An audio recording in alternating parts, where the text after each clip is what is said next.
안녕하세요. 저는 천안에 살고 있는 60대 초반의 여자입니다. 제가 사연을 보내게 된 이유는 너무나 나쁘끄럽고 하나밖에 없는 딸에게 너무 창피한 일을 겪어서 어디서 하소연할 데가 없어 여러분들의 의견을 들어보고 싶어서 사연을 보내게 되었습니다. 제가 무슨 부귀영화를 누리자고 이 나이에 재혼을 했는지 너무나 후회가 되고 매일 밤 뜬 눈으로 밤을 지새우고 있습니다. 비록 글재주는 좋지 않지만 우리 별밤지기님께서 편집을 잘해주실 거라 믿고 사연을 써보도록 하겠습니다. 저는 처음에 말씀드렸다시피 30대 중후반에 이혼의 아픔을 겪었어요. 왜 이리도 남편 복도 지지리도 없는지 처음에 결혼한 남편이 지지리도 못나고 저를 그렇게 힘들게 하는 남자였다면 두 번째 남편은 그 나이에 무슨 성욕이 그렇게 많은지 하루라도 욕구를 풀지 못하면 큰일 날 것만 같은 남자였습니다. 먼저 첫 번째 남편은 결혼하기 전에는 몰랐지만 알아주는 바람둥이였어요. 물론 저도 전 남편의 외모를 보고 처음에는 호감 가서 좋아하긴 했지만 그 사람이 그런 인간일 줄은 꿈에도 몰랐습니다. 제가 20대 중반쯤에 평소에 친하게 지내던 교회 오빠의 소개로 전 남편을 처음 만났죠. 첫인상은 굉장히 젠틀해 보였고 여자를 다룰 줄 안다고 해야 할까요? 말 한마디 한마디 할 때마다 여자들이 싫어할 만한 이야기를 하지 않으려고 하였고 무엇보다 진정성이 보였다고 해야 하나요? 제 눈을 또렷이 쳐다보고 말하는데 민망하기도 했지만 그 사람의 진실되고 정직함이 묻어나온 것 같아 제 마음이 움직이기 시작하더군요. 그때 당시에 전 남편은 가구를 만드는 중소기업에 다니고 있었는데 넉넉한 형편은 아닌 걸로 보였지만 아직 젊은 나이이기도 하고 한편으론 이 사람이면 제 인생을 의지하고 한 가정을 꾸려도 나쁘지 않겠다는 생각이 들었습니다. 그렇게 우리는 7개월의 연애를 통해 제가 더 적극적으로 대시를 하여 결혼을 할 수 있었습니다. 처음에는 남편은 아직 모아둔 돈이라든지 부족한 게 많으니 좀 더 안정이 되면 결혼을 하기를 원했지만 전 뭐가 그리 급했는지 하루라도 얼굴을 맞대며 같이 있고 싶어 계속 재촉을 하였고 남편은 저의 그런 모습에 뿌리치기 힘들었는지 결국 받아들이고 가정을 꾸밀 수가 있었지요. 다행히도 제 친정아버지가 돈을 조금 보태주신 덕분에 방 2칸짜리 주택에서 신혼살림을 차릴 수가 있었습니다. 전 남편 이외에는 잠깐 스쳐가는 남자들은 있었지만 누굴 사귀거나 만나본 적이 없었기에 솔직히 남자를 다루는 법도 몰랐고 저의 잘못으로 인해 남편이 혹시나 떠나갈까봐 노심초사하며 전 남편에게 잘하려고 노력을 많이 하였지요. 그렇게 우리의 결혼 생활은 시작하였습니다. 처음에는 남편도 저에게 잘했고 저도 남편에게 최대한 맞춰주려고 노력을 하였습니다. 여느 가정과 마찬가지로 가끔 부부싸움도 하고 남편에게 서운한 점도 많기도 하였지만 그때그때마다 남편이 다가와 먼저 잘못을 인정하고 사과를 했기에 그리 오래가지 않고 풀곤 하였죠. 하지만 제가 임신을 한 후부터 남편은 점점 제가 지금껏 알았던 남편이 아니었습니다. 결혼하고 6개월이 지났을 무렵에 제가 임신을 하게 되었는데 그때부터 남편은 한시도 집에 있으려 하지 않고 밖으로만 나다니려고 하더군요. 저도 24살에 아이를 가졌던지라 무섭기도 하고 남편이 옆에서 지켜주기를 원했지만 제가 배가 불러올수록 남편은 저를 외면하는 것 같았습니다. 어느 날은 친구들과 술 한잔 마신다고 저녁에 나가더니 다음날 아침 8시가 돼서야 집에 들어오더군요. 그때 당시에는 지금처럼 휴대폰이라든지 전화기도 없는 집이 많았던지라 전 어떻게 연락할 방법도 없고 하루를 꼬박 새며 남편을 기다렸지만 그때서야 들어오는 걸 보고 너무 화가 많이 났습니다. 당신 얘기 좀 해. 정말 해도 해도 너무한 거 아니야? 요즘 진짜 왜 그러는 건데 미쳐버릴 것 같다고. 그리고 내가 남의 집 아이 가졌어? 우리 아이잖아. 바로 당신 아이. 근데 지금 시간이 몇 시야? 몇 시냐고. 남도 이렇게 행동하진 않겠다. 뻔히 혼자 집에 외롭게 있는 거 알면은 어떻게든 옆에 있어주려고 생각은 하지 않고 친구들 핑계대고 술이나 퍼먹고 와? 정말 너무한 거 아니야? 아니 안 그래도 어제 술 많이 먹어 속이 부글부글 끓는데 아침부터 왜 그래? 그리고 당신 성인 아니야? 뭐가 무섭고 외롭다고 그래? 그리고 내가 평소에 당신 옆에 있어주지 않아? 퇴근하면 되도록 당신 옆에 있어주려고 하잖아. 짜증나려고 하니 그만 좀 해. 언제까지 내가 당신 투정 받아줘야 되는데? 에이 하고 다시 밖으로 나가버리더군요. 그러고 나간 남편 뒷모습을 보니 처음으로 결혼한 걸 후회가 되었습니다. 하지만 지금은 저 혼자가 아닌 제 뱃속에 아이가 있기에 서운하고 후회가 돼도 제가 할 수 있는 건 아무것도 없었고 참을 수밖에 없었습니다. 전 그래도 아이 아빠니 언젠가는 좋아지겠지, 어떻게든 그때까지 기다려보자 하며 인내하고 혼자 눈물을 흘리는 날도 많았지만 남편은 오히려 저를 챙기기는커녕 더욱 밖으로 돌기 시작하였습니다. 그리고 어느 날 드디어 일이 터지고야 말았습니다. 제가 그때 임신 8개월 정도 됐을 때인데 그날 몸이 너무 안 좋아 친정엄마께 연락을 하였고, 엄마가 혹시 모르니 병원 가보자고 해서 엄마가 데리러 와 병원으로 함께 가는 중에 차마 못 볼 것을 보고야 말았습니다. 그 시간에 일을 하고 있어야 될 남편이 어떤 여자와 팔짱을 끼고 시내를 걸어가고 있더군요. 저만 봤으면 엄마에게 너무 죄송스러워 모른 체하고 그냥 갈 수도 있었지만 그 모습을 엄마도 보고야 말았습니다. 평소에는 차분하시고 인자하신 엄마인데 그 모습을 보고 어떻게 눈이 안 돌아갈 수 있을까요? 그것도 딸이 홀몸도 아니고 어디 아프다고 해서 병원 가는 도중인데 바람을 피는 모습을 보니 엄마는 이성을 잃으신 것 같았습니다. 엄마는 곧장 남편에게 다가가 남편 머리를 잡아당기시더군요. 자네, 지금 대낮부터 뭐 하는 건가? 할 짓이 없어서 처자식 놔두고 바람을 피워? 원래 자네 이런 인간이었는가? 내가 사람을 봐도 잘못 봤지. 이런 더러운 인간인 줄 알았다면 자네한테 내 딸 맡기지도 않았어. 그리고 너는 누구야? 어디 결혼한 남자하고 불륜을 저질러? 너도 오늘 내 손에 한번 죽어봐라. 하시며 옆에 있던 여자 머리도 잡아당기면서 울분을 토하셨습니다. 저도 옆에서 엄마를 거들며 쌍욕이라도 해주고 싶었지만 그때 당시에 정말 식은땀이 날 정도로 몸이 안 좋았고 혹시라도 몸싸움이라도 하면 아이가 잘못될까봐 저는 끼어들지 않고 차분히 남편에게 말을 하였습니다. 당신이라는 사람 더 이상 믿지 못하겠다. 무슨 일이 있어도 아빠 없는 아이 만들고 싶지 않아 참으려고 했는데 도저히 안 되겠다. 이제 그만하자. 너무 지친다. 오늘 짐 싸서 친정으로 갈 테니 우리 이혼하자. 더 이상 당신을 못 믿겠고 이제는 같이 있고 싶지도 않아. 그러니 여기서 깨끗이 끝내도록 하자. 하고 엄마를 겨우 달래서 병원으로 다시 향하였습니다. 엄마와 전 병원을 가면서도 서로 아무 말도 하지 않은 채 눈물만 흘렸어요. 엄마는 말없이 눈물을 흘리시며 제 손을 꽉 잡아주셨고 저도 엄마에게 무슨 말이라도 하면 감정이 폭발할까봐 참을 수밖에 없었습니다. 그렇게 전 남편과의 결혼 생활은 끝이 날 것처럼 보였습니다. 하지만 전 남편은 제가 친정집으로 가면서부터 하루도 빠지지 않고 찾아오더군요. 친정 엄마가 욕을 하거나 문전박대를 하여도 다음날 저녁 7시만 되면 찾아오는데 미치는 줄 알았습니다. 참다 못한 아버지가 나가서 더 이상 자네는 우리 사이가 아니니 그만 찾아오게 라고 말을 하여도 전 남편은 죽을 죄를 졌다면서 한 번만 더 기회를 주면 애 엄마와 애만 바라보며 살겠다고 무릎을 꿇고 오열을 하더군요. 그 마음이 진심인지 아님 겨우 이 상황을 모면하려고 그런 건지 알 수는 없었지만요. 그렇게 저희 부모님이 사람 취급 안 할 정도로 내팽개쳐도 남편은 2주 동안을 매일 용서를 빌기 위해 찾아왔고 한편으로는 안쓰럽기까지 했습니다. 그래도 꼴의 아이 아빠라고 남편의 그런 모습을 볼 때면 마음속에 자그마한 감정이라도 있었던 건지 마음이 안 좋더군요. 그리고 한 달 뒤면 태어날 아이를 생각하자니 앞으로 혼자 키울 자신도 솔직히 없었고 그러다 보니 제 마음은 갈수록 다시 한번 용서를 해주자는 쪽으로 기울더군요. 부모님은 절대로 안 된다고 반대를 하셨지만 제가 겨우 설득을 하여 다시 남편을 받아들이기로 하였습니다. 남편과 바람난 여자는 남편 친구의 여자친구 친구라고 하더군요.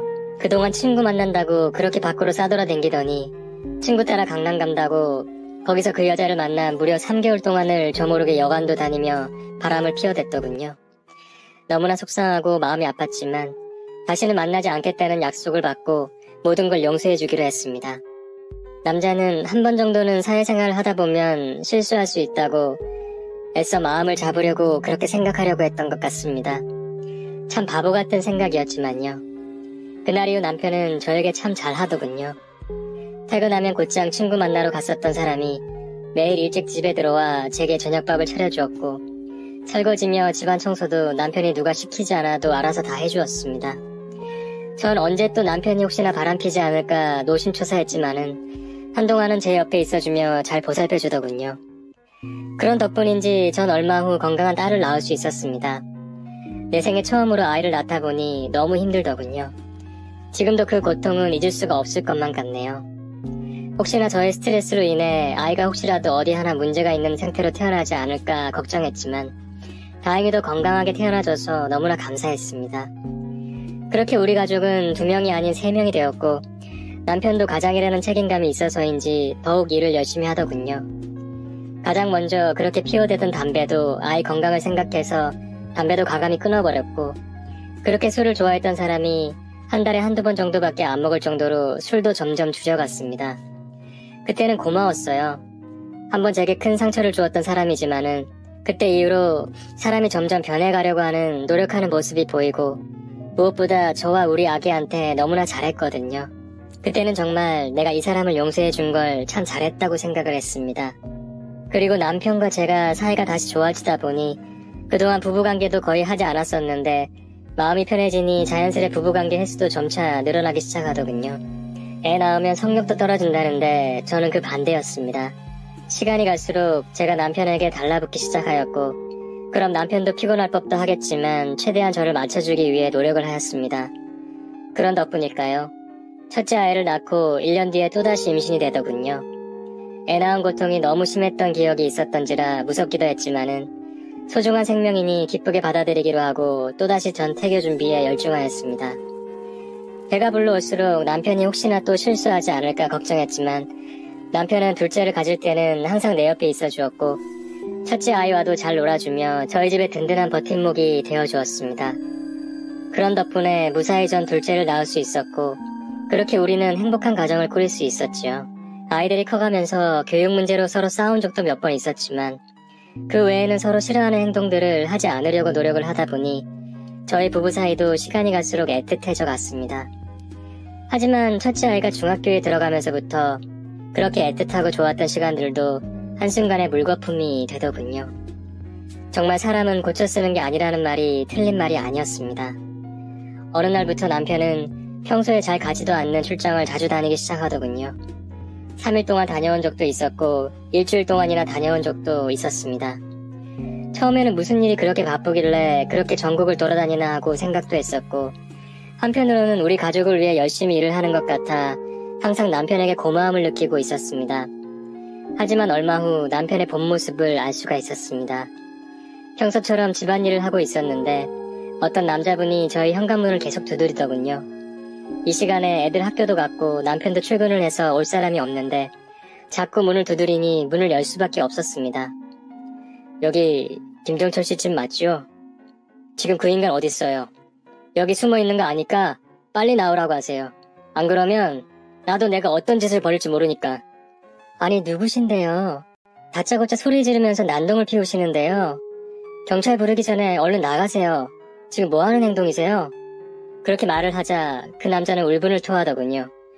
그 댁 남편이 제 와이프랑 바람이 났다고요. 혹시 댁 남편이 요즘 집에 잘 안 들어오지 않았어요? 수상한 낌새 없었냐고요. 내가 하도 이상해서 회사를 가보니 이미 회사에서는 둘이 그렇고 그런 사이라고 소문이 다 나 있었습니다. 이 상황을 지금 어떻게 하실 건데요? 우리 애새끼들 지금 나이도 어린데 쫄쫄 굶고 있다고요. 하면서 주저앉고 말더군요. 상황 설명을 들어보니 전 남편은 같은 회사를 다니고 있는 여직원과 바람이 났던 거였습니다. 그 여자, 지금 저희 집에 와서 고래고래 울분을 토해내고 있는 이 남자 와이프랑요. 전 믿고 싶지도 않았고 우선 사실관계를 따져봐야 하기에 남편이 일하는 직장으로 찾아갔습니다. 남편은 한 회사에서만 오래 일을 해왔기에 중소기업 과장이라는 직책을 맡고 있었고 책임감이 강해 회사 내에서도 평판이 좋은 사람이란 걸로 알고 있었지만 막상 가보니 이미 남편은 회사에서도 신뢰를 잃을 정도로 좋지 못하였습니다. 전 부장님이라는 사람에게 가서 제발 사실대로 말씀을 좀 해달라고 부탁을 하였습니다. 부장님, 정말 우리 남편 최근에 회사 일이 너무 바쁘다 보니 출장을 다닌다고 집을 안 들어오고 하는데 그게 사실인가요? 제 인생이 달린 얘기니 부디 사실대로 말씀해 주시면 안 될까요? 그러자 부장님은 한숨을 쉬시더니 김 과장, 우리 회사 여직원이랑 바람 피운 건 맞습니다. 지금 여직원은 이미 회사에서 잘린 상태고 김 과장은 아무래도 직책이 있다 보니 권고사직 쪽으로 가고 있습니다. 그리고 무슨 출장이라니요. 저희는 출장을 권한 적도 보낸 적도 없습니다. 더 이상 제가 해드릴 수 있는 말은 이것밖에 없으니 저희도 일을 해야 하니 그만 가주셨으면 합니다. 라고 하시더군요. 전 뒤통수를 한 대 맞은 듯 멍하니 집으로 돌아올 수밖에 없었습니다. 정말 어이가 없더군요. 아이 임신했을 때 바람을 폈을 때도 무릎을 꿇고 다시는 안 그러겠다고 다짐을 받아서야 힘들게 용서를 해줬는데 이제 좀 살만해지니 다시 바람이라니 참 제 인생 지지리도 복도 없다는 생각이 들더군요. 그러고 그날 저녁 남편이 집으로 돌아왔습니다. 이미 전 남편들의 물건들과 옷가지들을 박스에 다 쌓아둔 상태였습니다. 당신, 나한테 할 말 없어? 당신 지금 회사에서 업무 태만과 불륜으로 권고사직 당한 상태라면서 더 이상 할 말도 없고 처음에 나랑 약속했지? 한 번만 바람피면 양육권 그리고 이 집 다 내가 가지는 걸로 각서 썼잖아. 지금 그거 내가 아직도 가지고 있으니까 양육비 그런 거 하나도 바라지 않을 테니 그냥 이 당신 물건 가지고 나가. 더 이상 네 얼굴 보기도 싫다. 내가 비쳤지. 그때 다시 받아주는 게 아니었는데. 그러자 남편은 여보, 제발 나보고 도대체 어딜 가라는 거야. 아이들 생각해서라도 다시 한 번만 믿어주면 안 될까? 이렇게 손이 닳도록 빌게. 나도 지금 후회하고 있다고. 라고 매달렸지만 전 더 이상 용서를 해주지 않았습니다. 그렇게 남편은 끝까지 이혼하지 않으려고 버텼지만 나중에는 저의 완강한 자세 때문에 결국 이혼을 해주었고 결국 고향에 내려갔다고 하더군요. 그리고 같이 바람핀 여자의 남편이 전 남편 죽이네 만회하던데 그 소식을 제가 들은 바는 없어 잘 모르겠네요. 남편이 아이들을 보고 싶다고 가끔 찾아오긴 했지만 아이들도 아빠 보는 걸 원치 않아 그때마다 돌려보내곤 했습니다. 그렇게 저희 첫 번째 결혼 생활은 끝이 났습니다. 전 남편 덕분에 사랑하는 아이들이 태어나고 아이들과 함께 지낼 수 있는 건 감사한 일이었지만 그 바람기는 못 고칠 것 같더군요. 혹여 또 용서를 해준다고 하더라도 또 제게 상처를 주고 아픔을 준다는 걸 알기에 가감히 보내주고 말았습니다. 하지만 막상 혼자서 아이 둘을 키우려고 하니 생각보다 만만치가 않더군요. 남편이 매달 벌어다준 생활비로 애들 학교 보내고 집안 살림하고 했었는데 그 수입이 뚝 끊기니 막막하긴 했습니다. 하지만 전 아이들 엄마고 어떻게든 버티고 살아야 했기에 식당에서 일을 하며 아이들을 돌보았죠. 너무 힘들어서 혼자 방에서 소주를 마시며 울 때도 있었지만 저만 바라보는 아이들 때문에 여기서 무너질 수 없었습니다. 그렇게 전 누구보다 일을 열심히 하고 일을 악문 덕분에 아이들을 대학까지 다 보낼 수 있었습니다. 다행히도 아이들이 철없는 사춘기 시절에도 착하게 잘 자라준 덕분에 아무 문제 없이 일을 할 수 있었고 둘째는 공부도 잘하여 대학교도 장학금을 받고 다녀서 저의 시름을 덜어주곤 하였습니다. 첫째는 엄마 등록금 부담될까봐 4년제를 갈 수 있는 실력이었지만 전문대학교를 가서 일찍 졸업하여 바로 생산직에 근무를 하더군요. 그렇게 아이들은 저의 부담을 덜어주기 위해 생각을 많이 해주는 착한 아이들이었습니다. 아이들을 대학교를 보내고 조금 후 졸업시키고 나니 세월이 참 빠르게 지나가더군요. 전 남편과 이혼한 게 30대 후반이었는데 어느덧 조금 아이를 정착하고 살만해지니 제 나이가 벌써 60을 넘어가고 있더군요. 얼굴엔 주름이 가득해서 누가 봐도 할머니였고 머리에는 염색을 안 하면 흰머리가 다 보일 정도로 늙은이가 되어 있었습니다. 요즘 세상에 나이 60은 시골 가면 청년이라고 말한다고들 하지만 세월은 못 이기겠더군요. 그 사이 둘째는 일찍 결혼하여 제게 손주들까지 안겨주었고 첫째는 나이가 37살이 되었는데도 아직은 결혼하고 싶다는 마음이 없다며 네일아트 기술을 배워서 여자들 손톱에 매니큐어 같은 걸 발라주는 일을 하고 있습니다. 그런데 어느 날 가깝게 지내온 분이 이제 아들 다 키웠으니 남자 한번 만나보지 않을 거냐고 제안을 하더군요. 평소에 민주 엄마를 좋게 보는 아저씨가 한 명 있는데 한번 어떤 사람인지 만나보고 결정을 하라고 하더군요. 처음에는 전 남사스럽게 이 나이에 무슨 남자냐며 거부를 하였지만 주위에서 남은 인생 언제까지 혼자 살 거냐면서 큰딸마저도 시집가면 이제 남은 사람은 민주 엄마 혼잔데 그러지 말고 한번 다들 만나보라고 하더군요. 그래서 전 못 이긴 척 그 자리에 나갔는데 거기에는 평소 자주 보았던 동네에서 자전거 가게를 운영하던 사람이 있었습니다. 딱히 친분이 없었기에 동네를 지나다가 마주치면 인사를 하는 정도였는데 그분이 절 소개시켜달라고 했다고 하더군요. 저보다 나이가 2살이 많은 분이셨는데 전 아내는 사별하고 혼자 살고 있다고 하였고 아이들은 다 장가시집 보냈다고 하더군요. 외모는 배불뚝이 아저씨였지만 그분과 이야기를 나누다 보니 심성이 따뜻한 분 같아 보였고 좋은 사람으로 보였습니다. 하지만 처음 봐서는 그 사람에 대해 잘 알지도 못하고 특히 전 남편의 바람으로 상처를 받은 적이 있기에 더 신중할 수밖에 없었습니다. 하지만 시간이 갈수록 이분과 만남을 거듭할수록 60대에도 사랑이 온다고 해야 할까요? 나도 모르게 그분에게 마음을 주고 있더군요. 그 사람이 절 챙겨주는 하나하나가 듬직해 보이고 좋았던 것 같습니다. 그렇게 우리는 만난 지 9개월 만에 뭐가 그리 급했는지 양가 자식들에게 허락을 받고 새 살림을 차리게 되었습니다. 처음에는 그분 집에서 살림을 차릴까 했지만 그분 사는 집은 거실 하나에 방 2개짜리에 살고 있다 보니 딸과 같이 사는 저로서는 집이 좁을 수밖에 없어서 그 집을 팔기로 하고 저희 집에서 살림을 차리게 되었습니다. 매일 혼자 20년을 넘게 침대에서 자다가 다른 누군가와 함께 지내다 보니 처음에는 외롭지도 않고 좋더군요. 그리고 남편도 끔찍히 저를 아껴주고 사랑해주었고 같이 사는 딸에게도 친자식처럼 잘 챙겨주곤 하여 너무 고마웠습니다. 그렇게 행복할 줄만 알았는데 남편과 한 달이 지날 무렵부터 전 그냥 혼자 살 걸 왜 결혼했을까라는 후회가 들기 시작했습니다. 남편이 바람을 피운다거나 생활비를 안 준다거나 제 딸에게 함부로 한다든지 그런 건 아무 문제 없었습니다. 단지 문제가 됐던 건 남편과의 잠자리였습니다. 처음에는 저도 20년 만에 관계를 맺다 보니 당연히 좋았지요. 부끄럽지만 서로 교감도 좋았고 남편이 리더도 잘해줘서 항상 만족을 하였습니다. 하지만 시간이 지날수록 저에게 요구하는 강도가 점점 심해지더군요. 여기에서 차마 쓰기에도 나쁘끄러울 정도로 상상도 못한 것을 요구하기 시작하였습니다. 그 나이에 무슨 힘은 그리 좋은 건지 전 처음에는 남편이 실망할까봐 맞춰주긴 했지만 제 나이가 28 청춘도 아니고 몸은 몸대로 낡아빠진 할머니인데 자꾸 무리한 걸 요구하니 남편과의 잠자리가 지쳐만 갔고 어느 날부터 전 몸이 안 좋다, 컨디션이 안 좋다는 등 어떻게든 잠자리를 벗어나기 위해 핑계 아닌 핑계를 댈 수밖에 없었습니다. 하지만 며칠이 지나서 결국 일이 터지고 말았습니다. 그날 밤에도 제가 하도 요 며칠 거부를 한 게 미안해서 그날은 받아주기로 하였는데 분명 관계를 맺기 전에는 무리한 건 요구 안 하기로 약속은 했지만 조금 시간이 흐르니 또 무리하게 요구를 하기 시작하더군요. 전 더 이상 참으면 안 될 것 같아 남편에게 말을 하였습니다. 여보, 내가 아내로 보여 술집 아가씨로 보여? 그럴 거면 그런 데 가서 해.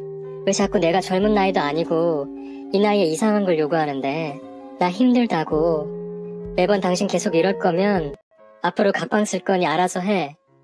하고 이불을 뒤집어 써버렸습니다. 그러더니 남편은 무안했는지 나가버리더군요. 그래서 그때까지만 해도 남편도 포기하고 시스로 간 줄만 알았습니다.